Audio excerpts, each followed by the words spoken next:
Mali kunnafoni jabaran laybaga amunu ban filɛ don o don Mali kɔnɔ ani Mali kɔ kan an b'a fɔ aw ye k'a ni ɲantuma ni y'aw ka émission bɛɛ ka kuma kɛnɛ dayɛlɛlen o min bɛ sigi aw ye chaque samedi ani an bɛ se ko dɔnna dɔ wele an n'o ka na masala wagatinin kunkurunnin kɔnɔ walasa aw bɛ se ka faamuyali kɛ cogoya min na ka kɛɲɛ ni kunnafoniya minnu bɛɛ bɛ dugu kɔnɔ bi an y'a latigɛ sa ka Musa Bil Tarawele de wele n'ale ye mouvement Yɛrɛwolo porte parole ye an n'ale ka na masala wagatinin kunkurunnin kɔnɔ na parce que aw yɛrɛ bɛɛ b'a dɔn ni semaine in kɔnɔna na action caman kɛra Yɛrɛwolo ka bɔli kɛla an y'a ye CEDEAO ka décision falenna an y'a ye fɛnɛ ko Macron bɛna Macron ma tila ka na donc an y'a latigɛ ka Yɛrɛwolo mɔgɔ dɔ wele olu ka n'u da don a la ka walawalali k'aw ye walasa aw bɛ se ka faamuyali kɛ cogoya min na ka taa aw sigiyɔrɔw la ani ɲantuma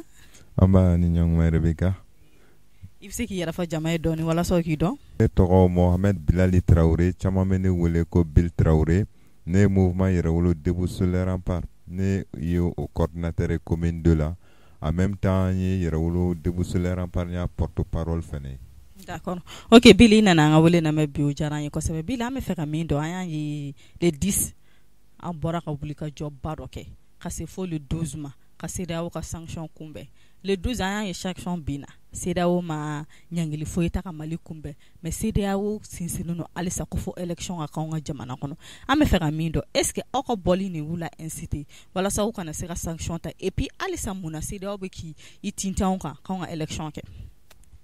Rebecca, merci beaucoup. Yanga donc kuma kɔnɔla la me fo passer Mali kunnafoni baarakɛla bɛɛ lajɛlen ka Malien den bɛɛ lajɛlen fo minnu bɛ Mali kɔnɔ ani minnu bɛ Mali kɔ kan minnu ka wuli ka jɔ su ni tile Mali bɛ se ka yɛrɛma hɔrɔnya sɔrɔ cogo min na a n'a ka kelenya ka foli lase bɛɛ lajɛlen ma ka Malien denw ladɔnniya k'a fɔ ko Yɛrɛwolo debout sur les remparts a ka laɲini ye Malien den bɛɛ lajɛlen ka laɲini ne c'est un mouvement souverainiste, un mouvement qui demande l'indépendance totale du Mali, de l'Afrique à travers le Mali. Parce que bah, ka fame wulika jomu ke farafina jamana wɛrɛw bɛ Mali ladege ko wulika jɔ k'u ka jamana kɔnɔla la. O kun kama an sollicitelen no farafina jamana caman yɛrɛ la an kan ka taa tourneau la yen nɔ fɛnɛ. Donc an bɛ wulika jɔ mun kɛ c'est vrai Yɛrɛwolo de bɛ a ɲɛma mais an bɛ foli lase Malien den caman fɛnɛ ye minnu fɛnɛ tun ka wulikajɔ ye nin ye depuis bien avant Yɛrɛwolo olu ka wulikajɔ il y a des vrais panafricanistes vraiment kuma kɔnɔna la ka kan ka foli lase olu ma minnu ye an lasɔmi depuis wagati jan tɛmɛnen ni an ba a n'a mamuso bɛ o la Aminata Dramane Traoré altermondialiste an ka foli bɛ a ye. Ali o kɔnɔla ninnu fɛnɛ la an bɛ foli lase Ali Umar Mariko yɛrɛ fɛnɛ ma parce que olu kɛra mɔgɔw ye vraiment visibilité yera u ka kɛlɛ la u y'u Faransi yɛrɛw bolo dengɔnni na k'a fɔ k'a bɛ kɔfɛla jɛgɛya la Mali kɔnɔla la depuis anw yɛrɛ ma analyser kojugu o kɔfɛ tuguni ka ye parmi les jeunes quand même les plus constants les jeunes les plus constants les plus respectés les camarades Ben le Cerveau qui a tenu le flambeau jusqu'à nos jours quand même contre la lutte contre l'impérialisme de toutes ses formes. Donc an bɛ wuli ka jɔ mun kɛ o ye Mali ka yɛrɛma hɔrɔnya de n'i ko Mali ka yɛrɛma hɔrɔnya la Malien den bɛɛ lajɛlen bɛ yɛrɛ ye o kɔnɔla la donc Mali ka yɛrɛma hɔrɔnya tɛ taa ka kɛ ni janfa mun bɛ yen nɔ ka bɔ kɔfɛ k'a ɲɛsin Mali ma o janfa ninnu na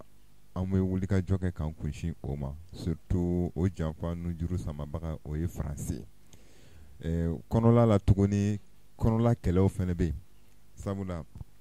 an balima caman fɛnɛ b'a fɔ tuguni k'a fɔ ko yan'an ka wuli k'a fɔ k'an b'an ɲɛsin Faransi ma ko mauvaise gouvernance bɛ yen nɔ yan'an ka ɲɛsin Faransi ma dunko juguyaw bɛ yen nɔ incivisme ka bon jamana kɔnɔla la CFA ko bɛ yen nɔ kanko ninnu bɛɛ bɛ yen donc u k'a dɔn k'a fɔ ko Yɛrɛwolo debout sur les remparts ka kɛlɛ c'est par étapes. Nous sommes dans une révolution intelligente et générationnelle. Nous ne sommes pas pressés. On bɛ se ka da tigɛ ka se niveau dɔ la mɔgɔ dɔw bɛ na an kɔfɛ olu fana bɛ se ka kɛlɛ in continuer cogo min na mais an tɛ se ka front bɛɛ dayɛlɛ ɲɔgɔn fɛ quoi. U ko o faamu o yɔrɔnin na. An bɛ yɔrɔ min na sisan nɔ il va falloir qu'on arrête l'hémorragie. L'hémorragie c'est quoi? Temps mun bɛ ka don Mali kɔnɔla la sisan nɔ an ka wuli ka jɔ kɛ o ta donbaga k'an ɲɛsin o ma k'o kɛlɛ o de y'a to an bɛ ka Faransi dénoncer an bɛ ka impérialisme dénoncer a t'i n'a fɔ k'a fɔ nous sommes contre le peuple français loin de là mais nous sommes contre la politique française en Afrique plus précisément au Mali parce que n'i y'a ta ka jate minɛ i b'a ye k'a fɔ ko analyse caman de y'a to an kunsinna Faransi ma ka sabu kɛ Faransi bɛna Mali kɔnɔla la wagati mun na en 2013 u nana ni nakan saba de a fɔlɔ fɔlɔ an y'a ye médiaw kan RFI ni France 24 kan ko la progression des groupes djihadistes k'u bɛ sévère u bɛ ka na ko na ainsi de suite kun dalen don Bamakɔ kan o kɔnɔla la an ka jamana ɲɛmɔgɔw Jɔngu da ani Jango Sissoco ninnu à l'époque olu ye lettre ci k'a fɔ ko on demande l'intervention de la France u nakun kɛra nakun saba ye a fɔlɔ c'est pour stopper la progression des groupes djihadistes a fɔlɔ sisan nɔ ka groupe djihadistes olu jɔ olu ka progression jɔ olu bɛ ka caya togoya min na an ka jamana kɔnɔ walasa dɔ bɛ se ka bɔ o la togoya min na o ye nakun fɔlɔ ye ok nakun filanan c'est pour permettre à l'administration malienne de recouvrer l'ensemble de son territoire national. Donc nakun filanan ye walasa an ka jamana ɲɛmɔgɔw bɛ se ka taa an ka jamana fan bɛɛ la ka t'u ka baarakɛyɔrɔw sigi. Exactement. Okay. Donc en nakun sabanan fɛnɛ o ye c'est accompagner aider l'armée malienne à monter en puissance aussi quoi. Ok nakun sabanan o kɛra sisan nɔ k'anw ka finitigilamɔgɔw dɛmɛ olu bɛ se ka san sɔrɔ togoya min na. Donc o analyse Faransi nana o nakun saba la n'i ye o nakun saba ta ka jate minɛ i b'a ye k'a fɔ nakun fɔlɔ mun fɔra pour stopper la progression des groupes djihadistes i b'a ye fo Bamakɔ yan nɔ insécurité walankatalen don hali fana an kɔrɔ yan nɔ donc kati an kɔrɔ yan nɔ insécurité ni dɔ ma fara kan fɛn ma bɔ a la o insécurité kelen kama mɔgɔninfin tɔɔrɔlen don kojugu cela veut dire que u ka point fɔlɔ san 9 dɔ de farala gɛlɛya kan nakun filanan ni o ye c'est pour permettre l'administration malienne à être partout sur l'ensemble du territoire national i b'a ye k'a fɔ an ka administration an ka jamana minɛlen don an na kɛmɛ sarada o kɛmɛ sarada 80 de minɛlen don an na o kɔnɔla la tuguni i b'a ye k'a fɔ maliyɛnw ma dege fɛn min na maliyɛnw yɛrɛ tun ma deli ka mun ye o ɲɛ la o de ye fagaliko jugu ye o ye fagaliko jugu dɔw bɛ yen nɔ i tɛ se ka bila i kunna ko o bɛ se ka kɛ Mali kɔnɔna la surtout ka kɛ maliyɛnw y'a kɛ donc an b'a dɔn ko janfa b'o ko la k'o bɔ yen nɔ tuguni fagaliko ninnu kɔnɔna la i b'a ye dugukunturu bɛ jeni i b'a ye tuguni an ma mun faamu yɛrɛ o ye siyako kɛlɛ ye o siyako kɛlɛw minnu bɛ an fɛ yen nɔ siya minnu bɛ balola ɲɔgɔn kan san bayirika su ko ni dugujɛ olu ka bila ɲɔgɔn na ko tɛ dabila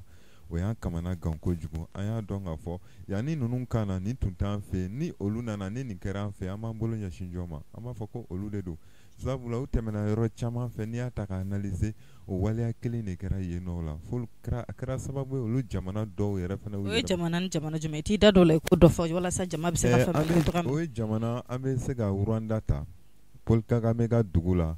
i b'a ye k'a fɔ ko siya fila bɛ yen nɔ ko olu ye kɛlɛ kɛ ka taa se fo mɔgɔ 2 millions de personnes ka saya ma Rwanda o ye génocide o ye Tutsi ni Hutu ye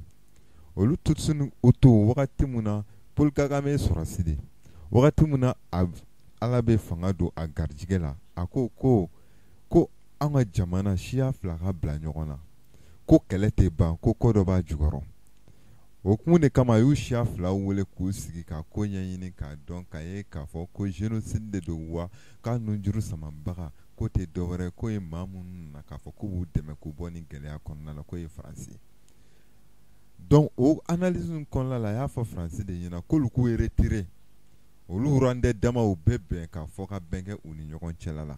a kɛra sababu ye kuma surunyala kɛlɛ basigila jolibɔw jɔna yen nɔ mɔgɔw yafara ɲɔgɔn ma olu sera ka Faransi retiré ka taga bɔ ka jamana kan olu ye Faransi retiré ka se étape filanan yɛrɛ ma ka Faransi langi yɛrɛ abandonné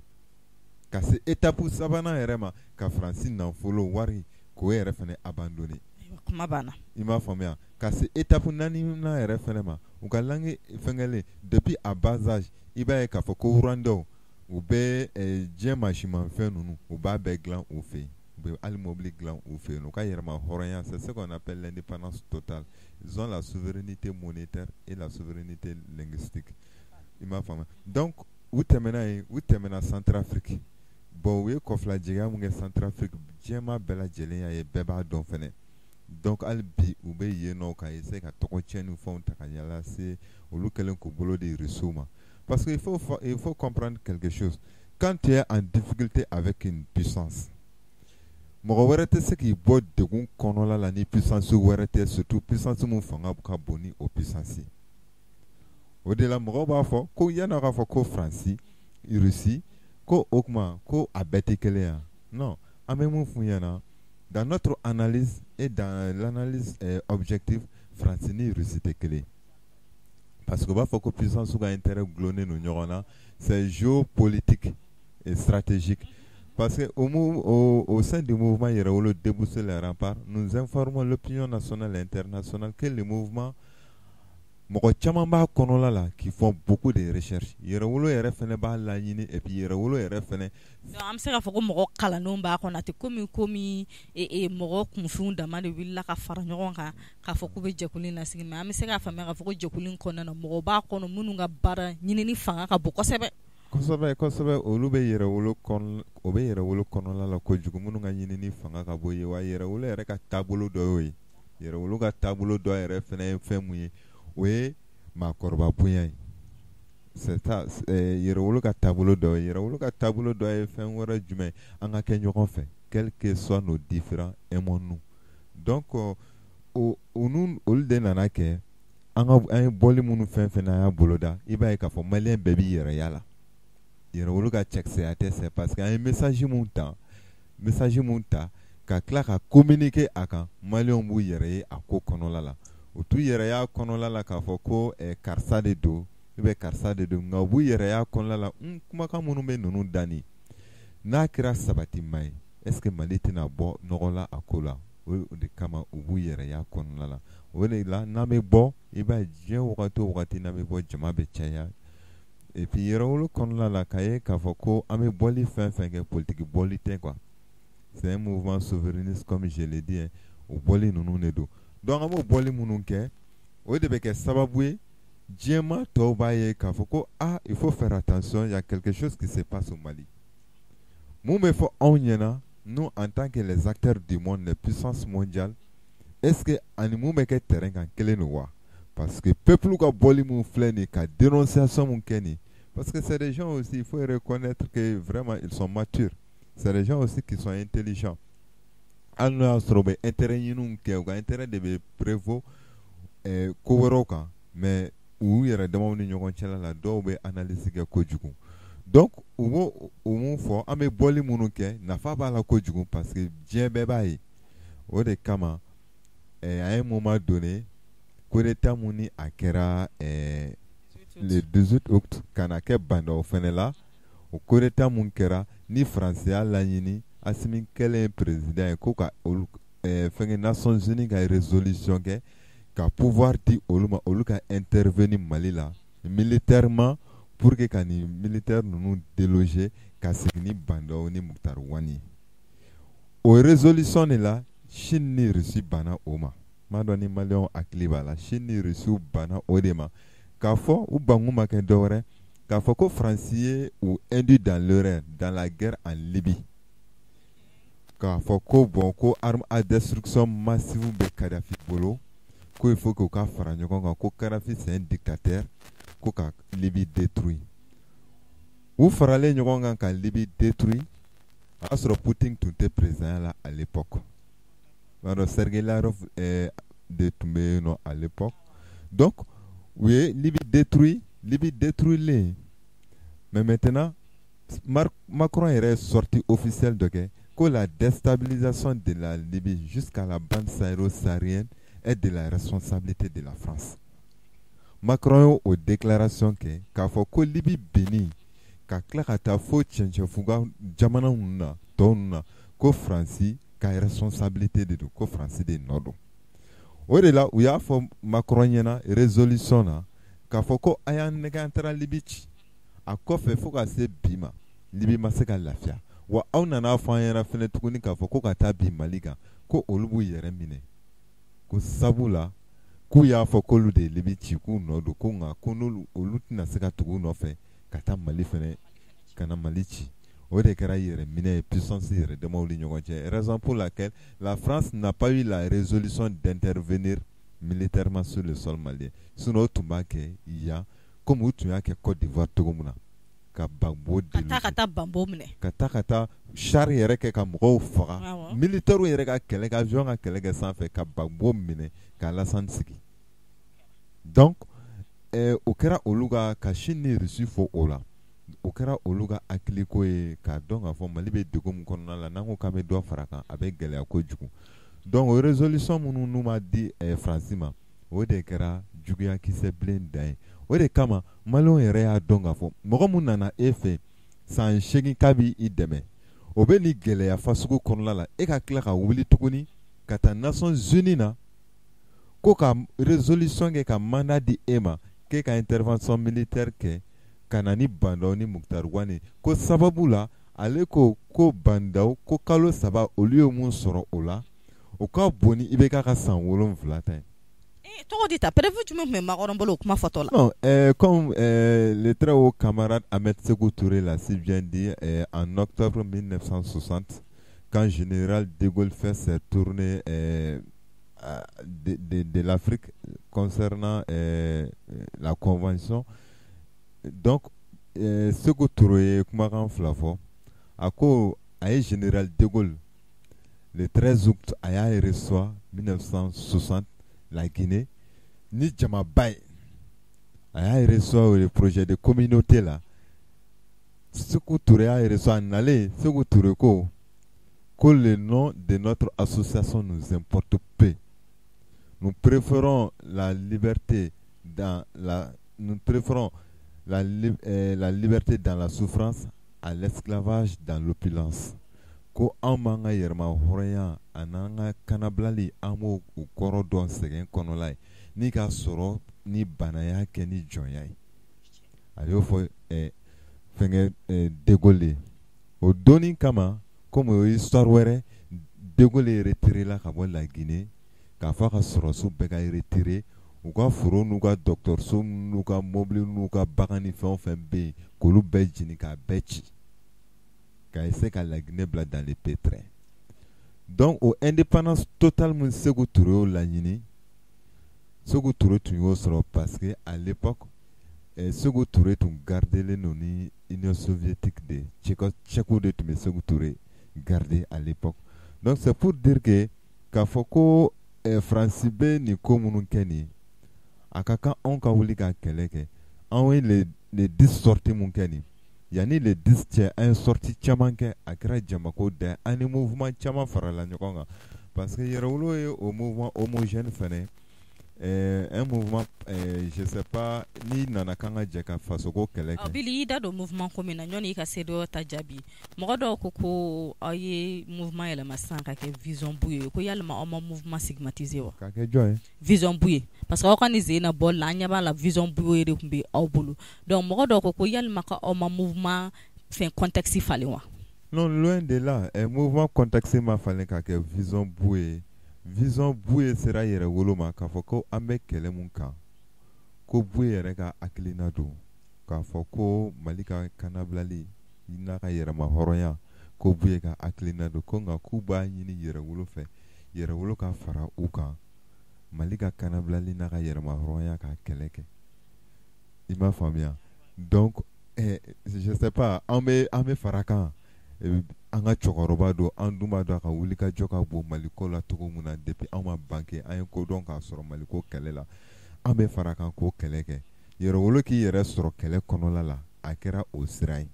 Bouye ka hakilina ye dɔ wɛrɛ ye k'a fɔ ko ka dɔ fara transition fɛnɛ kan o dɔ farali transition kan i b'a ye k'a fɔ ko o bɛ yɛrɛwolo ka plan de stratégie kɔnɔla la mun kama parce que yɛrɛwolo y'a laɲini k'a fɔ ko ka Mali kana bila kɛ ni gouvernement caman depuis bɛ ka tile ka na bandaw ninnu na wagati min na ni mɔgɔw tun bɛ bɔ ni bɛ ka tun bɛ mɔgɔw qualifier comme des apatrides des ennemis de la nation ka na se fo ni sɔrɔsiw ma ni sɔrɔsiw bɛ yɛrɛwolo ka ligne kan faire face à l'impérialisme pour dire la vérité en vue de faire sortir le Mali dans cette ornière ka Mali bɔ ni gɛlɛya kɔnɔna la une fois que sɔrɔsiw bɛ o ligne kan an n'u bɛ ɲɔgɔn fɛ n'o tɛ au début an n'u tun tɛ ɲɔgɔn fɛ ka bandaw to yen bandaw y'an gazi ci an na Muktar Wane ninnu ye gazi ci an na u tun bɛ taa u bɛ taa France n'an bɛ bɔ u bɛ na an ka sortie u b'a interdit mais maintenant ninnu b'o ligne mun kan n'an bɛ ɲɔgɔn fɛ jusqu'à ce que an ta ala deli o la f'u ka bɔ o ligne kan bon anw dun bolo u bɛ ligne mun kan nin u tɛna segin o kɔ fɛnɛ sabula a bɛ n'a fɔ ko n'i ye wara ta kunkolo ma a tɛ se ka bila bilen wa an de bɛ far'u kan ka wara tɔ in enchaîner sisan nɔ donc a ye bɔ i ka vision in a ma sɔrɔ dɔ wɛrɛ fɛ u y'an approché ka laɲini an fɛ an ka fara ɲɔgɔn kan an ka a sortie kɛ ɲɔgɔn fɛ bon anw fɛnɛ an mouvement saba de y'a organisé ɲɔgɔn fɛ sugulamɔgɔw les commerçants Boué ka mɔgɔw Ashrafu Sharafa u ka mɔgɔw ani mouvement Yɛrɛwolo debout sur les remparts voilà. An bɛ fɛ ka min dɔ san an ko ka bɔli min kɛra le 10 est-ce que o bɔli ne a to CEDEAO ka décision falenna Mali kan wa? Oui, le peuple a fait une démonstration de force. An bɛ se k'a fɔ CEDEAO ka segin a kɔ a kɛra o ye depuis fɔlɔ la CEDEAO bɛ sanction ciblée ta wagati min na Yɛrɛwolo debout sur les remparts ye sorties kɛ ka dénonciation kɛ wa an bɛ kuma o kuma fɔ Rebecca i b'a ye k'a fɔ ko sariya sɔsɔ kuma tɛ dɛ olu yɛrɛ CEDEAO ye mun fɔ ni olu yɛrɛ ka sɛbɛn de don n'u bɛ ka o sɔsɔ an bɛ ka o kuma in u rappeler o de la on dit que les rappels profitent aux croyants donc an b'u lasegin kɔ u yɛrɛ ka sɛbɛn fura ninnu de ka bɔ k'o dénoncer k'a fɔ ko la CEDEAO a dit dans son protocole qu'aucune révision substantielle ne peut être effective 6 mois précédant les élections CEDEAO y'o fɔ a b'u ka protocole kɔnɔna la ko élection tɛ se ka kɛ yanni kalo 6 élection in cɛ n'a yera k'a fɔ ko élection foyi tɛ se ka kɛ fo jamana kɔnɔdenw ka sigi ka kuma u yɛrɛ damaw ni ɲɔgɔn cɛla la donc CEDEAO y'o fɔ CEDEAO ka protocole yɛrɛ kɔnɔna la CEDEAO ka protocole t'i n'a fɔ ko ka sanction politique ta jamana kan CEDEAO bɛ se ka sanction économique de ta jamana kan u bɛ rappeler o de la k'a fɔ ko an fana bɛ ko dɔw kalama a y'a lajɛ aw ka segin aw kɔ n'an ma segin aw kɔ ni mun bɔra a ko kɔnɔla la aw yɛrɛ fana ye responsable a dɔ la donc an ye sortie minnu kɛ an bɛ kumakan minnu fɔ kumakan in maliyɛnw ka hakɛ to u ma dɔgɔyama tɛ mais kumakan in ye tiɲɛ kumakan de k'a ɲɛsin olu tɛ dɛ k'a ɲɛsin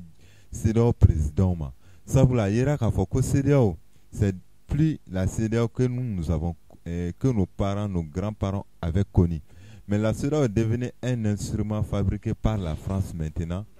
en vue quand même de déstabiliser l'Afrique au profit de l'impérialisme français. C'est-à-dire c'est une sorte de recolonisation maquillée au goût de notre temps. C'est-à-dire follow ou tu me colonisation in keni fanga ni barga munu ye ni jagoya la ko ni marfa ni famuni o colonisation wakati olu révolu la olu temena mais colonisation fasugu mun be no sisano c'est pour permettre aux États de ne pas avoir l'indépendance totale. C'est-à-dire indépendance totale et moins, c'est de ne pas avoir la même mise sur les ressources naturelles, les ressources économiques, les ressources minières et les ressources monétaires, ainsi de suite, les ressources politiques. Une fois que nous avons orienté au boulot, une fois que nous avons orienté au boulot, une fois que nous avons orienté au boulot, politique tabolo une fois que nous avons orienté au boulot, avec un journal. Bon, c'est donc directive au Fasgoudi. Au Koumouné Kamayerewolo debout sur les remparts, nous avons compris cet enjeu-là. Et à quel est ni barga quel à quel est de façon idéologique et mentale. Comme Roula Somi, Kafo Aya Koloshi, ni Koi, ni Nebesena. Anga Wulika Joke, Yana Kumache, Sabula, Uyam Bangi Barou, Makoro, An Moko na Fauni, ainsi de suite. Au lieu de filmer Konolala, on va faire qu'on continue à offrir les Konolala, éveiller des consciences qui sont maliona. On va y aller, joy. Les 10 sorties munke, sorties beke à 2 niveaux. Abe ka foko jama bora, peuple munu jole no ou 5 ans. Parce qu'il y a 2 sortes de peuples. Il y a le peuple dormant. C'est-à-dire, no luko, le peuple dormant est mort mounou. Abebe ben oluma.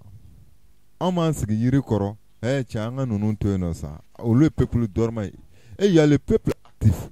Et c'est ça le peuple. Nous y a qu'à faut kodo kun jamana ka anga wulika joke pour que jamana be boto komuna. Alla jamana ba na fasoro na teke an klela. Munu be bo an ko. Oluka seka na fasoro to komuna. CEDEAO au peuple be ani message mu me passé meeting nununa. C'est ça aussi le plus important. Donc en mo sorti mun ke amba e kafo CEDEAO fene consensus soro surtout CEDEAO président Nana Akufo oui akilina do soro ne bolo ça c'est mon analyse personnelle car donc afo ni tu es CEDEAO président que Mali damini jamana francophone do président ça soro ba fo kanga terrain al ni ko voilà mais ce président là Nana Akufo Addo dans sa campagne électorale a fin d'obala à l'indépendance totale du Ghana. Il n'est plus temps que Ghana ka boka foko boka yenson ni gerbu palangwe. Il est temps Ghana ka développer ka boa yerela. Ko plutôt Afrique de Ghana fendi touma ko touma nga fendi Afrique ma. Ko compte tenu de nos ressources. Yeah. Donc ame boli mununke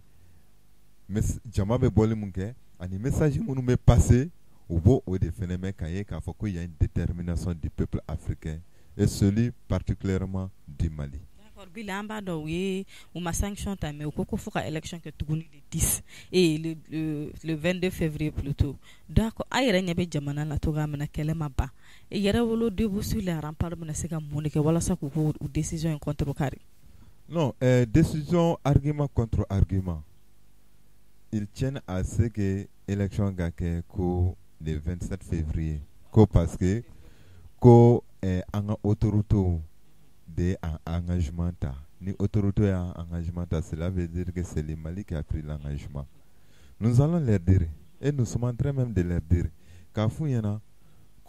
il s'agit du respect des délais et que cette CEDEAO et que cette communauté internationale en 2013, la résolution 2000 du 25 avril 2013 a donné mandat à l'aménagement d'intervenir au Mali pendant un an pour mettre terme à la guerre au Mali. Aux résolutions 2100 du 25 avril, au Kokukanako Sankele Koka Mali Keleba. Kelema Ban Sankele. Aux résolutions renouvelées, la mandat Krawere Dira FMA. MINUSMA Kake 21 60 au monde dans son chapitre 12 Kafoko MINUSMA ka mandat ka di uma ou ka kele reke c'est-à-dire comme armée be kele ke tugumuna ka kele ke tentugula kam Mali ennemi kera yoro ko détruit pour que Mali territoire be libéré tugumuna au résolution fene ame san shikina o résolution fana kun sankele ni o te sankele ni ayiwa donc olu ma se ko tenu sankele mais olu be fait en ka en ta la tenue voilà ame o san konoton ni la le 25 juin ministre ka mandat be renouvelé ka sera al malion vraiment associé à la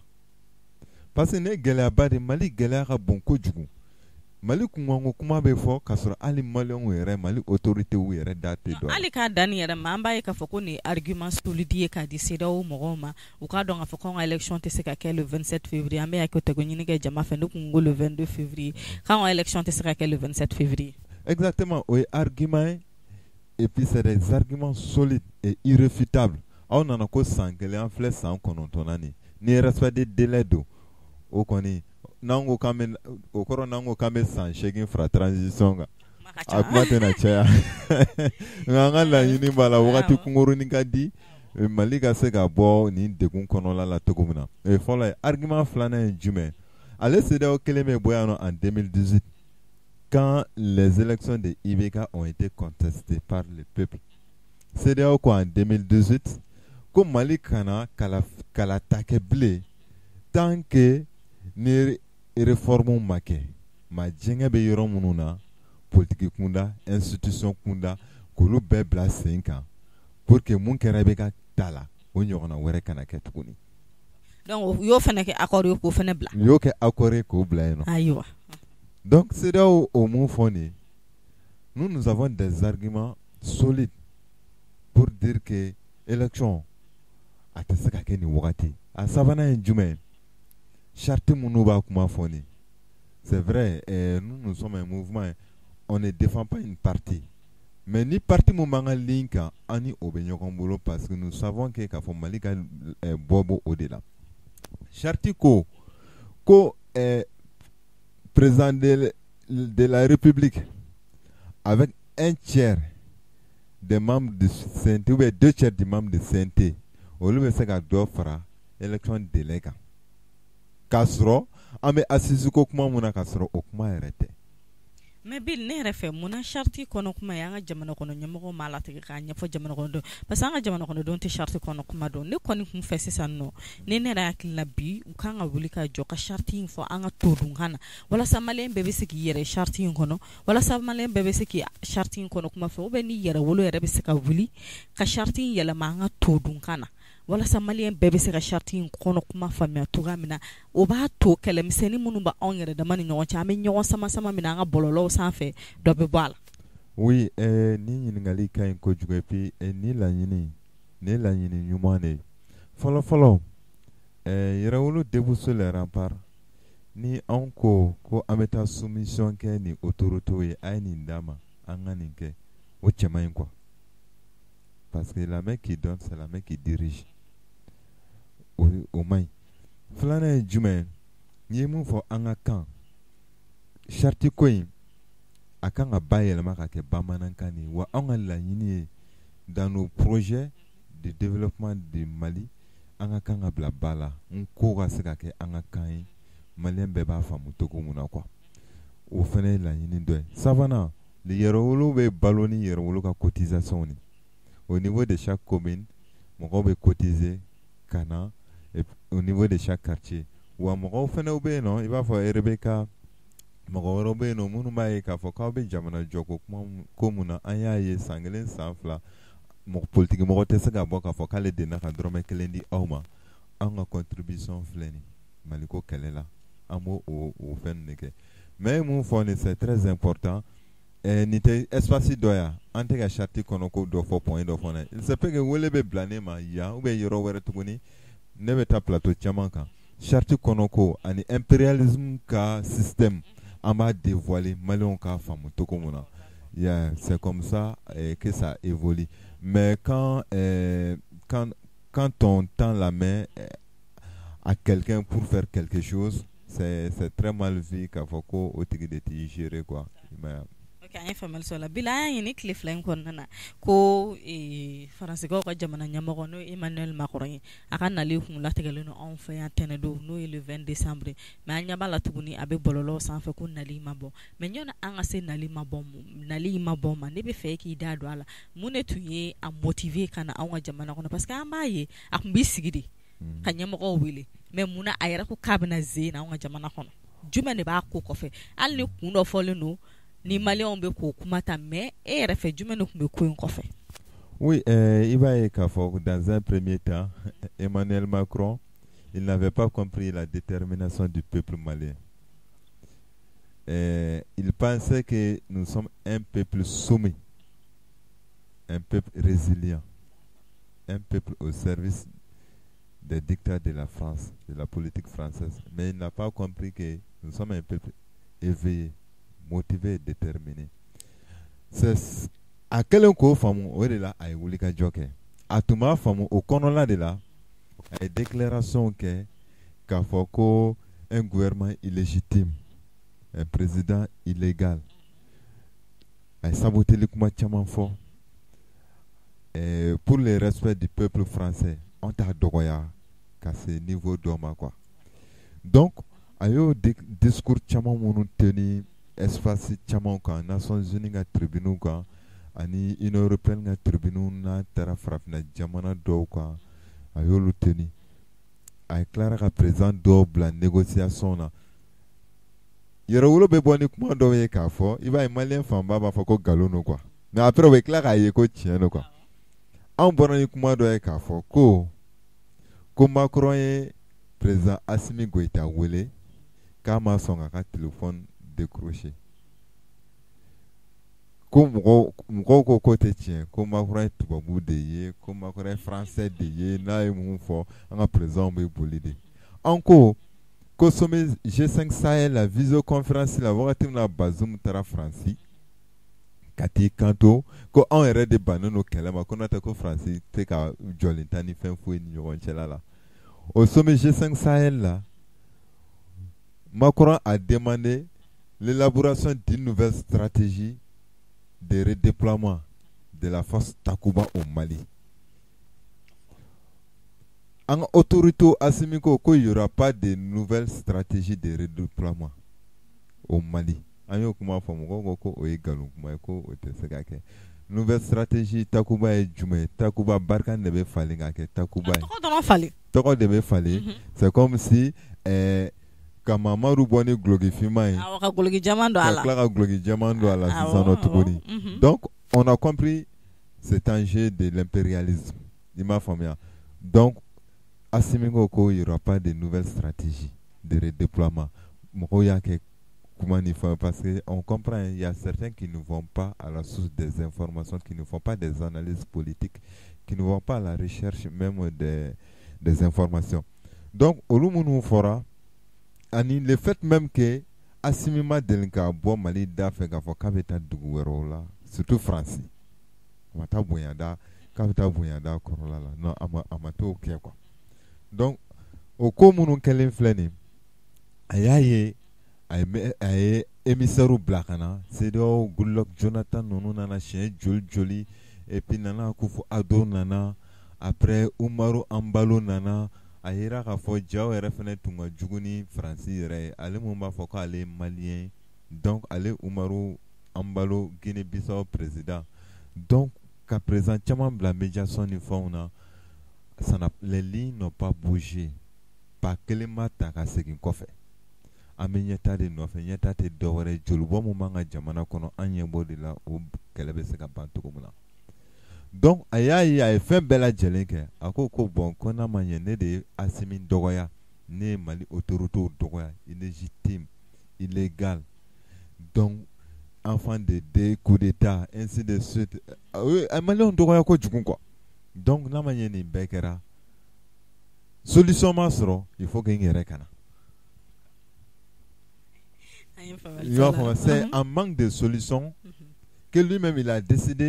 décidé de venir. Donc, ni au nana, manque de solutions, ni nana mena solution sera là. Mena togo d'ici ça non. Il m'a fait un format de visite. Samoula, ni Emmanuel Macron mena Mali konola là. De 1, Mali autorité au disposition bêta pour qu'il y ait un bouillon qu'on l'a la kassigin bouillon qu'on l'a la togumna. De 2, avec la cadre du mec qu'on l'a là. Akal la yini tu la yini damadoye. Atuma ke président toula ou bien ke frafina président toula togomuna. Na le bena le débat font menani do me fait ningake, me fait ningake, me fait ningake, me fait et Assimi et kakumani togola, ne me kumani togola. Impérialisme un système flé essaie quand même de continuer à la colonisation des mentalités. Et nous, notre politique, c'est la décolonisation des mentalités. Donc, avec nos politiques de colonisation, moi, assimito au schéma qu'on a quoi. Allah est de nanani assimito en tout cas, assimito au schéma qu'on a là. N'a qu'on connaît nana, me fait, il reçoit depuis à l'aéroport, il a donc canane palais qu'on a là. Ne nana palais qu'on a là. Comment mon bête me en ignorant tchela là. Okuma te dowere o sécurité ko kuma non clara sécurité ko kuma la élection ko kuma la nambora journaliste munumbe e bi ga déclaration ke wa ne be soro ka déclaration ke otuma ka format de visite ko la nemboro ko la metabo nga troupe la gaw ntara gaw ka tabo nga troupe la sisano le 21 anu ga feti ke nyokon kan me fait ini ne ka ta nyokon fait ne ka kuma mo fait na c'est la solution. Donc ayo format mon blakana yani ne be na fene me fait eni ne ka rencontre akake G5 Sahel président unyena comme un mini sommet d'Afrique. Ayo fait nous fort de 1 point follow na bena a fora de ko shogel de beta kumbe kana naye palais là. Assimi ko k'ale tɛ taa. Non, Assimi tɛ taa kunbɛn. Assimi tɛ taa kunbɛn. Choguel de tun bɛ taa kunbɛn avec les ministres ka accompagner ka na n'a ye palais là. A filanan Assimi ko n'an bɛ kuma e ni ne ni ɲɔgɔn cɛla la mɔgɔ wɛrɛ tɛ na. Kuma bɛ tɛmɛ e de ne ni ɲɔgɔn cɛla la. Mun b'an ni ɲɔgɔn cɛla la tiɲɛ mun bɛ yen a gundola ko n'a kɛnɛ kan ko an b'o da yira ɲɔgɔn na. Mais ne tɛ fɛ a ka kɛ an balima président tɔw ɲɛna parce que ɲɛ bɛ malo ɲɛ ma. Dɔgɔyama tɛ k'a lase olu ma quoi. Mais il va falloir que on est arrivé à un certain moment que mɔgɔw ka sɔn sa ka tiɲɛ fɔ ɲɔgɔn ɲɛna sa i kɛra tubabu ye i kɛra américain i kɛra russe ayi tubabu yɛrɛ ma fisa ni farafin ye o. Exactement. Assimi to o schéma kɔnɔla la quoi. Nous sommes un peuple souverain. Nous ne sommes pas soumis. Ne yɛrɛ bakun yira ne b'a fɔ ko ne ka sa ni tubabu bɛɛ lajɛlen. Farafin bɛ fisa ni ne mais ne b'a fɔ ne ka sa ni tubabu bɛɛ lajɛlen. O complexe d'infériorité tɛ anw na. Mais Ala ma o di Assimi ma. Donc n'i bɛ na i kelen ka na a ka di n ye i ka n balima président tɔw ninnu to yen nɔ ne ne mako b'u la ou bien n'u mako bɛ ne la an bɛ ɲɔgɔn ye cogo wɛrɛw la parce que anw de G5 Sahel an tɛ G6 ye. Sommet tɛ kɛ an fɛ yen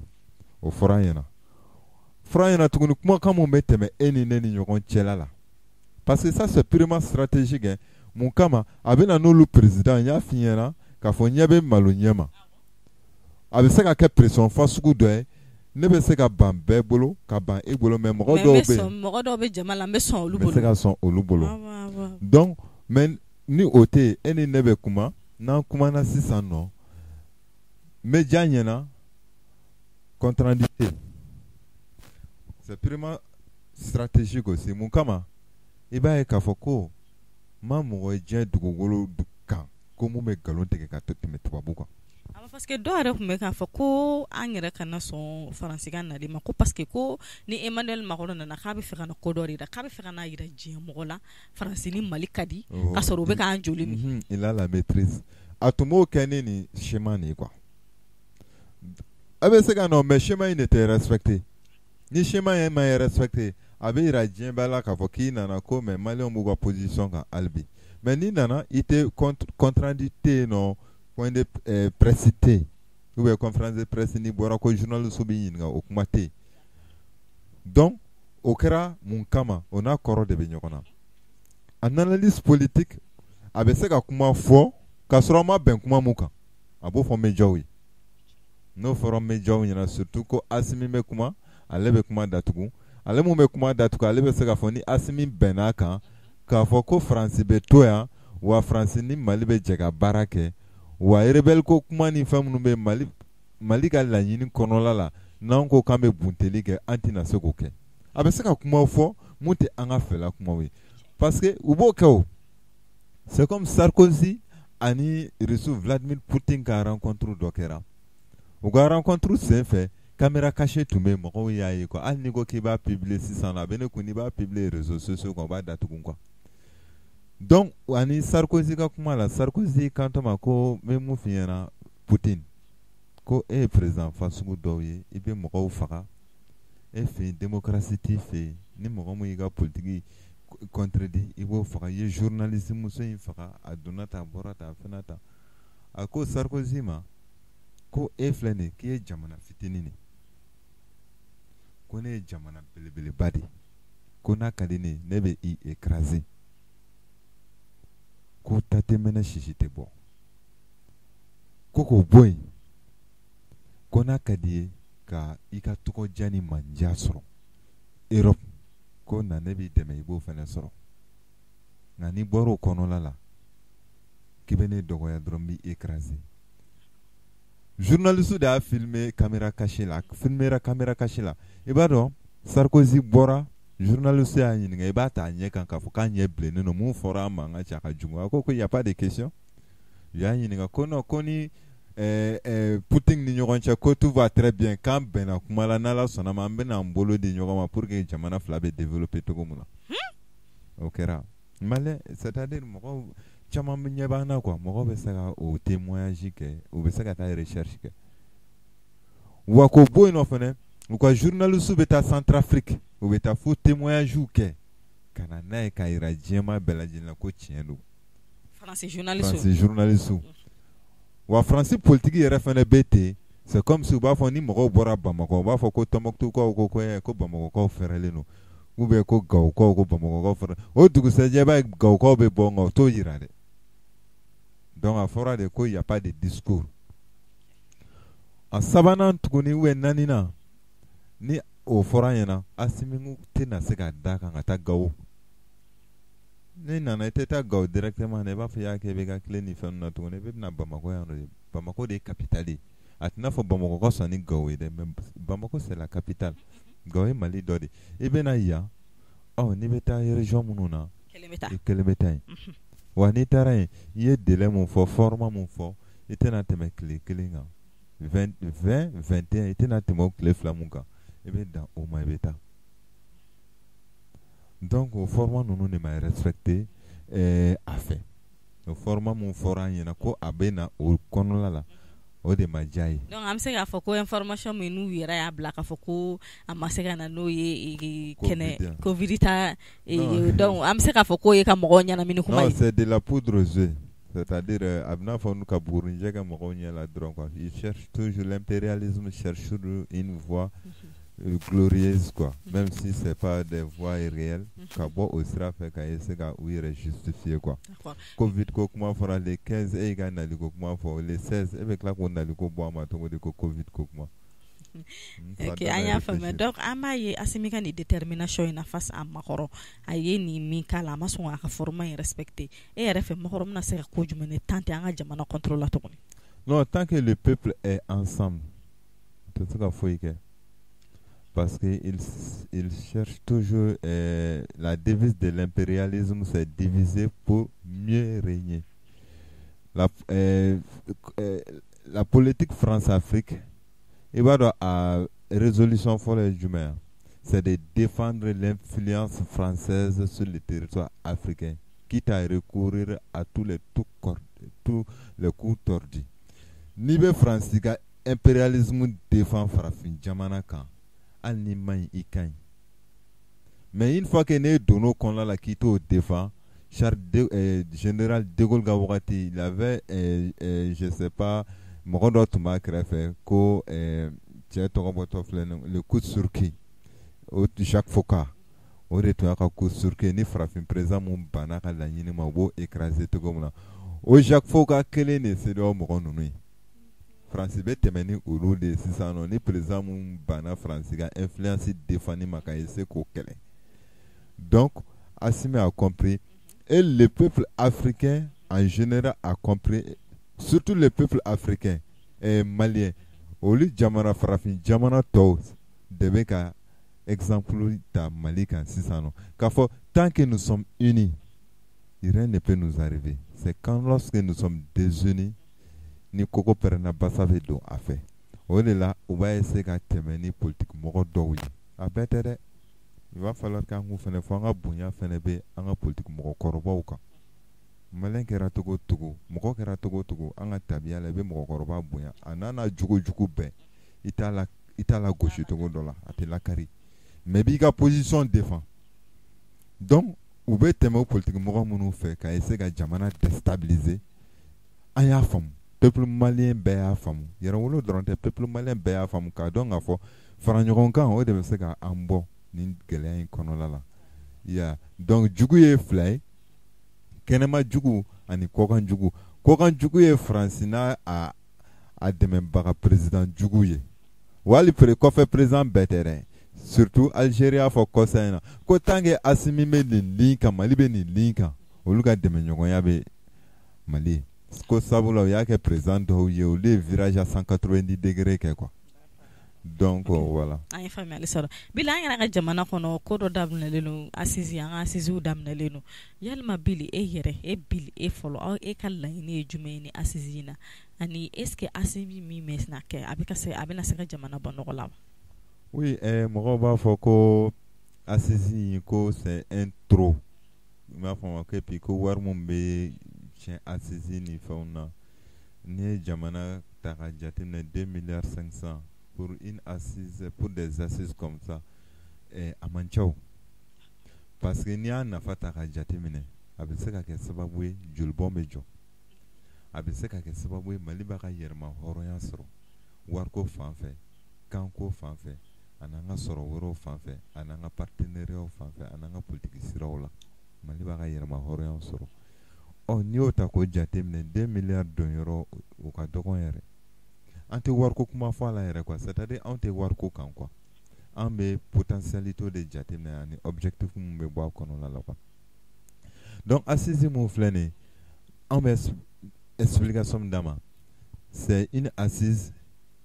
de 2 événements différents. Deni kɛra conférence d'entente nationale kɛra deni résolution na i b'a ye k'a fɔ transition a bɛ k'a dɔw waleya parce que a tɛ fɔ minnu banna deni ma k'a fɔ k'olu de filɛ nin assise ko la ko minnu sɔnna assise ko ma fɛnkɛ minnu sɔnna deni ko ma k'olu de bannen don assise ko la u bɛ ka taa ni ko in ye o sira de fɛ quoi anw t'a ye o sira fɛ an b'a ye jamana bɛ se ka bɔ cogo min na an b'a ye o sira de fɛ surtout que deni y'i kanto ko réorganisation administrative o bɛ ka kɛ o deni y'i kanto ko organe unique de gestion hali n'a tun ko gɛlɛyara o adoptera o bɛ ka kɛ o la loi de protection des données à caractère personnel mɔgɔninfin ka yɛrɛma hɔrɔnya i yɛrɛ bolo i kungo n'i ka fɛn la protection des personnes la protection physique des personnes olu bɛ yen nɔ ani ka données à caractère personnel o bɛ yen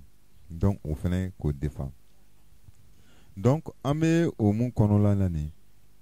dialogue assise o bɛ na dɔ fara a kan ni assise ta ka jateminɛ sisan assise kumana k'a fɔ ko réforme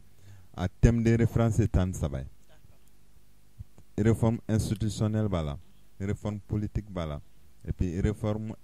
constitutionnelle b'a la et puis éducation ninnu ni santé ni fɛn langue ni fɛn caman b'a la ne bɛ fɛn 3 ta dɔrɔn ka dan o ma pour l'économie du temps réforme institutionnelle ta ka jateminɛ Rebecca i b'a ye k'a fɔ wulikajɔ kɛra président sigi tɛmɛnenw na k'a fɔ ko ni président ye mun fɔ ko diyagoya ko n'aw sera cour constitutionnelle la ko président yɛrɛ fɛnɛ b'o de fɔ kuma surunyara Manasa n'i bɛ k'a ye mun fɔ dɔrɔn Manasa ni bɛ o ma kɛ bɛɛ ɲɛna mais maintenant assise kɔnɔna la yɛrɛwolo ka proposition ye jumɛn y'a kɔnɔna la yɛrɛwolo ko bon n'an bɛ taa assise la réforme constitutionnelle la il va falloir que les 9 sages de la cour constitutionnelle o tun bɛ taa togo mun na o kana ta ten togo la bilen o bɛ taa togo di i b'a ye k'a fɔ les 9 sages là il y a 3 qui sont donnés par l'Assemblée nationale au Assemblée nationale là depuis an ka indépendance ta ka se sisan ma i b'a ye k'a fɔ ko o majorité président de ta ye donc olu mɔgɔ 3 olu assemblée bɛ 3 mun di 3 magistrats mun di o 3 o ye président ka assemblée o bɛ di 3 wɛrɛ bɛ yen nɔ o bɛ di président yɛrɛbakun président de la république ale bɛ magistrat 3 di 3 wɛrɛ bɛ yen nɔ tuguni o bɛ di par les magistrats le conseil supérieur de la magistrature o bɛ b'u yɛrɛ ka kulu cɛ la alors que le président de la république est le chef suprême de la magistrature il incarne l'unité nationale, il est le garant de la constitution. Donc le fait qu'il est le chef suprême de la magistrature, ça va me dire, oui président Fenega, au Moro ça va faire dire, c'est comme si président même Moro dit c'est ça. Président même Moro kononton de assemblée à l'état. Ah koni. Président no konta jamana. À l'état jamana. À l'état FMB, à l'état ba gouverner. À l'état ba gouverner. Donc au kononton mon obedi, Moro au président, au ya le président Kelenga Morode. Quelqu'un qui est nommé politiquement ne peut donner que des décisions politiques. Donc, des camamroma font koni ibeka et mon femme manasa beau fort parce que ibeka et mana saram roblalene yon. Tu vois non? Encore si ça non pour que au mur de cassé, au cordon tigre si ça non. Moro konontomuni obeta cour constitutionnelle là à Kanake présent à Moroni assemblée Moroni fengeka Moroni magistrat ka Moroni. conseil supérieur de la magistrature ka mɔgɔ ye mais a kɔnɔntɔn a ka kɛ élection ye olu ka taa u yɛrɛ damaw ni ɲɔgɔn cɛ. Donc sisan nɔ kalafili ka kɛ olu ka kulu yɛrɛ dama ni ɲɔgɔn cɛ. Voilà. Ok. Kalafili ka kɛ u yɛrɛ dama ni ɲɔgɔn cɛ o kɔnɔntɔn ka choisir n'o kɔnɔntɔn choisira sisan nɔ i bɛ serment mun présenter et puis fɛngɛ de bɛ yen nɔ charte de bɛ yen nɔ i kan ka mun respecter constitutionnellement donc i tɛna se k'a fɔ ko président ko ko nin k'e ko ko nin parce que président élu la cogo min na e fɛnɛ élu la ten mandat kana kɛ san 7 mandat ka kɛ san 5 ye o ye yɛrɛwolo ka proposition dɔ ye yɛrɛwolo ka proposition dɔ ye politiquement jumɛn ye réforme politique ye jumɛn ni e yɛrɛ bɛ ka tara sisan nɔ parti dɔ fɛ un parti A pour aller à l'Assemblée nationale. Tu vas quitter le parti A pour venir au parti B. Donner la force à ce parti B là. Alors qu'il y en a qui ta et que parti A ka élu ni parti B qu'elle est là, ni arrondissement ni cercle ni commune et au parti B bâti. Mais il y a assemblée et parti A l'Afrique en a deux parti B là. Encore ko au clivage politique transhumance politique au ka dabla o y'a ɲininka ko bɛ se ka dabla cogo di an ko bɛ se ka dabla ni aketo ni taara ni coloration politique mun ye n'i kɛra maire ou n'i kɛra député i bɛ to ni o de n'i ko k'i bɛ bɔ o la i bɛ bɔ o maire awɔ i bɛ bɔ maire ou i bɛ bɔ député ya la pewu i bɛ taa o maire ou député ya ɲini n'o parti an y'o fɔ o gɛlɛya dɔ fana bɛ o la ka fara o kan an y'a ye récemment élection mun kɛra législative mun kɛra Musa Temine ka wagati la Musa Temine mɔgɔw y'a contestera commune 5 na ko député tɛ a contestera kojugu a contestelen minnu yɛrɛ ani minnu yɛrɛ tun bɛ liste kelen kan n'a fɔra ko namara kɛra olu la ko k'ale ta ka kɛ député entre guillemets a nalen assemblée kɔnɔna la o partout clara k'a fara ɲɔgɔn kan k'ale kɛ assemblée président ye dɔ ma fara gɛlɛya kan donc Musa Temine a m'a yɛrɛ kɛ assemblée président parti minnu y'a contesté ADEMA ni URD n'a critique a tɔ ninnu k'a hakɛ to a tɔ ninnu olu clara ka fara RPM kan ka Musa Temine kɛ assemblée président donc kɛlɛ ma wuli yan ka na kɛ sababu ye fo ka i bɛ ka biɲɛ pour que o ɲɔgɔnna kana an sɔrɔ an ko de sisan nɔ n'i kɛra député nin parti ou bien maire nin parti la i tɛ bɔ a la sariya k'a ta n'i ko k'i bɛ bɔ a la dɔrɔn i bɛ gɛn ka bɔ a parti fɛngɛ a député ou bien a maire la o tɛ solution dɔ o y'an ka proposition ye ya donc ainsi de suite an ko sisan nɔ réforme wɛrɛw la école publique ko a dafirila kojugu k'a daminɛ président na k'a jigin fo planton na. An ka kalanko yɛrɛ tɛ bala bilen. Voilà an ka kalanko parce que Alpha de nana réforme kɛ parce que ale tun ye école karamɔgɔ ye ale nana électorat ko kama kana sin ka école privée ko walankata i m'a faamu a nana kɛ mɔgɔ bɛ taa école privée dayɛlɛ yɛrɛ kabako dan don quoi. Don wɛrɛ hali sugula feerekɛlaw bɛɛ bɛ ka école privée dayɛlɛ. Et puis école privée ko problème ye mun ye k'i bɛ taa sɔrɔ mɔgɔ dɔw bɛ nɔ plombier de don i bɛ taa sɔrɔ bɛ ka mati cours dispenser denmisɛnninw kun ne yɛrɛ y'a dɔ ye donc surtout que étranger minnu bɛ k'an fɛ yan nɔ n'u bɛ taa ko ka taa cours di denmisɛnninw ma école privée la il suffit que anw influencer ka di kojugu parce que olu étranger ninnu caman bɛ yen u bɛ tubabukan fɔ i bɛ u bɛ tubabukan de fɔ. Tubabukan de y'olu ka a bɛ komi an bɛ bamanankan fɔ yan cogoya min na olu fana bɛ tubabukan de fɔ u ka jamanaw kɔnɔ. Exactement olu bɛ tubabukan minnu fɔ nin ye o influence bɛ kɛ parents d'élèves kan u b'a fɔ cɛ nin école in ka ɲi u bɛ tubabukan de fɔ mais en réalité mun bɛ taa kalan yen nɔ mun bɛ taa mati kalan i b'a sɔrɔ plombier de don ou bien a bɛ fɔ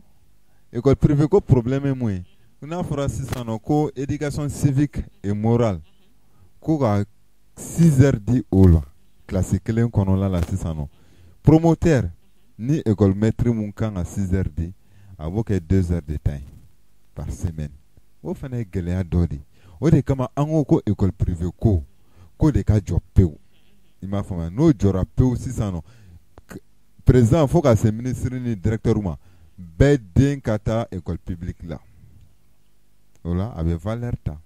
an yo fene fo encore président ni premier ministre au fene ga konti il m'a fait fond de souveraineté dorabo ola dorabo sara fene là. Donc nous avons fait beaucoup de propositions pour ver vraiment que jamana be se ka yɛrɛ sɔrɔ cogo min na an bɛ se ka taa jamana kura la an bɛ k'a fɔ cogo min na quoi.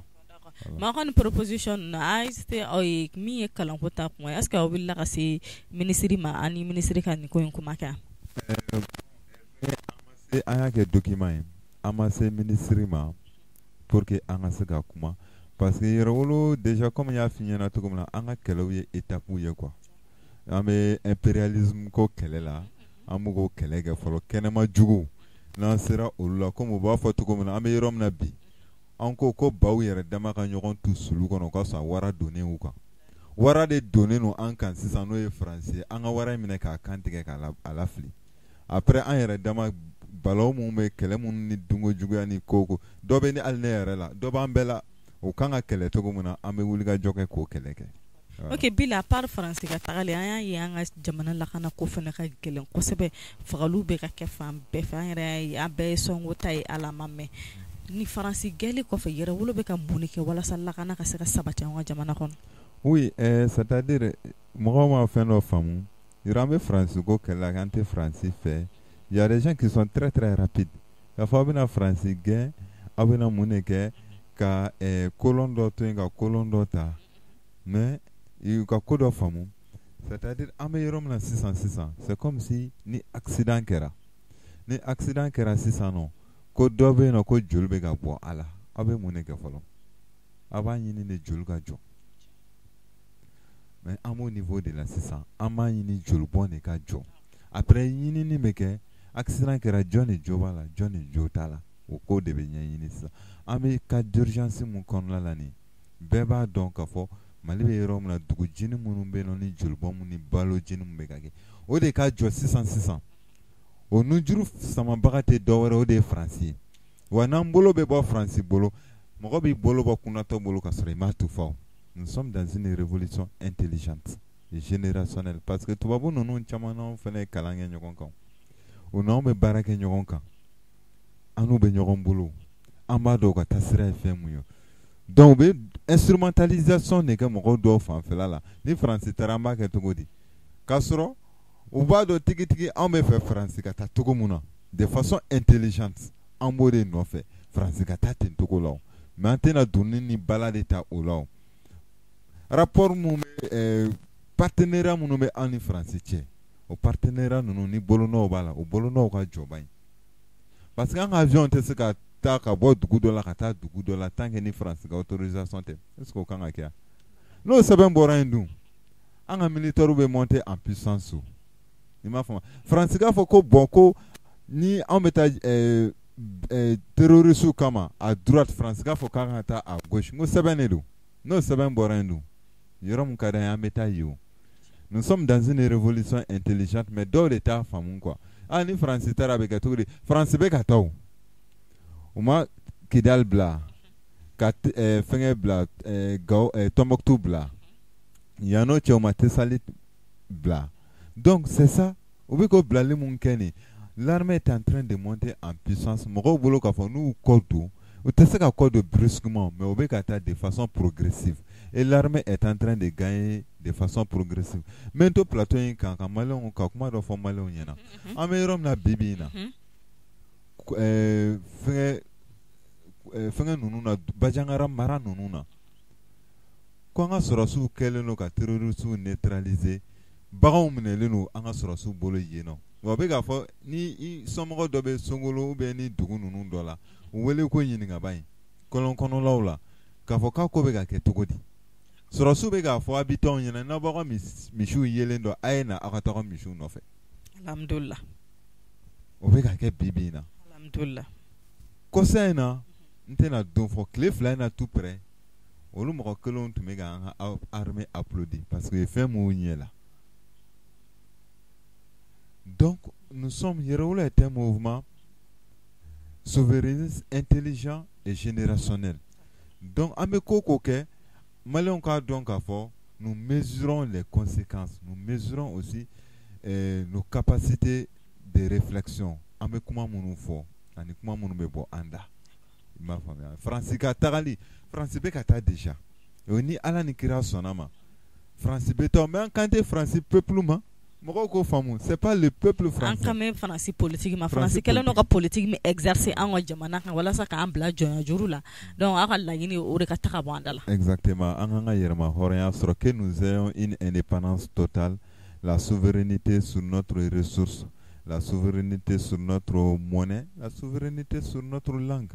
France Gatali Ambonine no fait. Mais comme Kelen est donné, ni France militaire et retraite, un militaire ou Kasega monter en puissance, ou quoi France Black, Fengawaret et Rissuta, nous de fois France ni Rissuté Kelen.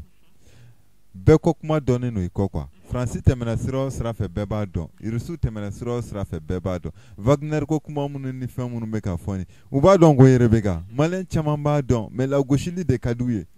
Français mouflane en fait, ou militaire mouflane en fait. C'est pas l'armée française. Armée française c'est tout. Il m'a formé. C'est-à-dire, allez en ambassade. Comme mercenaires de engagés no fena bolota. Mercenaires de engagés no ou bolo yano. C'est-à-dire, un ancien ambassadeur. À ma foi, Toumani Jimé Diallo. À Coco, c'est vrai, il y a que j'ai dansé, je vais vous dire, qu'il y a l'armée française. Mais que je vais vous dire, il y a fait un retour armée Mombéano. Comme, aïe, ministre, il y a armée française, Mombéano. C'est des mercenaires. C'est des mercenaires. Donc, que Barkan ni fait Mombéano, que c'est des mercenaires. Ko lube ano ko ube mo exaction ko be bi muso ko ube fon ni fon chamanke otmani Jimé Diallo ibe ka wakati o ma relever parce que ya fo aduma do ne fene donc ubo o mu fo Blackwater fene be no Blackwater américain ka mercenaire de olu de be Libye olu de tara Irak olu de tume fe kan Iran kele les Hezbollah de Liban. Le Hezbollah là, c'est des mercenaires. Donc, Wagner, toutes les puissances là, histoire c'est-à-dire en 1885, en 1886, la conférence de Berlin qui avait réparti l'Afrique entre ces puissances là, intervenu. Conférence de Berlin est en 1886. En novembre 1885. Aux conférences de Berlin, ni puissance moume jamana muka. Puissance ouerete sekana yi. Faut au jamana ka yerema horoya. Mais pour que puissance kana, oui mercenariat de créer. Jamana tena en tant qu'État, mais jamana be sekana en tant que mercenaire. En tant que mercenaire. Tu vois non? Alors que ani Russie ni nyoron chela la État Russie partenaire be anu che depuis morbo clé fanela. Voilà. Ok, anya family sola. Mali kuna foni jaban la yabaroni, kuna fonda madama de kuma bulu kala do ma bini semeni bekap makena kona la ere bebora ka bilika explication me miye ka sefu makononga nalima ka sefu asiziko ma sisa ame kuma dadama akaka kuma kala wandi jamama bil kuma bibulu. Ouais, kuma kala ba mo bene bolo yere wolo debout sur les remparts malien Mali kona ni Mali kokan bega donc nous sommes un mouvement souverainiste. Et nous sommes engagés pour mettre fin à l'impérialisme occidental au Mali et en Afrique. Au Wuliga Jo, Anko Sabati, Dien Dongodo, Gerekura Poteta Woyoko, Akuma Kacha, Meni Alani Sonama, Malibaka Yerama Horian Soro, de façon intelligente et de façon générationnelle. Donc, au Folikan la Semalien, Dembela Djelema, Monomeka Nadje, Malikon Ani Malikoka. Anika Folikan là ce mouvement il roule debout sur les remparts. Un camarade les très haut et respecté, les camarades ben le cerveau parce que Djakulu ni ala et torodi mromoma o Djakulu konna la kabunya di o mroma obetugu otikila mron ko kakeleke sabula ben le cerveau tes décisions fuita unilatéralement il roule konna la tant que ça n'est pas discuté. Les gens pensent que Kafoko au débat nous Jérusalem Kataka ou en blanc. Non, l'un de là. Ben le cerveau, c'est quelqu'un qui est constant, c'est quelqu'un qui sait où aller et c'est quelqu'un qui ne prend pas une décision unilatérale. C'est ça qui fait la force de Yerewoulou. Nous saluons vraiment tous les peuples africains par ma voix camarade Bill Traoré ka aw yɛrɛ fo Mali kunnafoni a ka wuli ka jɔ la Mali ko la vraiment aw suilen no kojugu et puis vous êtes intransigeant, vous n'avez pas de parti pris ka foli la se Rebecca Iniga équipe bɛɛ lajɛlen merci. Foli diyara an ye kosɛbɛ. Mali kunnafoni jaban laban an b'o de fɔ a ye dongo dongo pour que jamana in ka suma an k'an bolo di ɲɔgɔn ma ka kɛ kelen ka don da kelen fɛ ka bɔ da kelen fɛ walasa jamana in bɛ se ka suma cogoya min na walasa kɛlɛ jugu min b'an da la kɛlɛ in bɛ se ka bɔ an kunna cogoya min na donc an b'a fɔ k'a k'an bɛn émission bɛɛ ka kuma kɛnɛ wɛrɛ kan.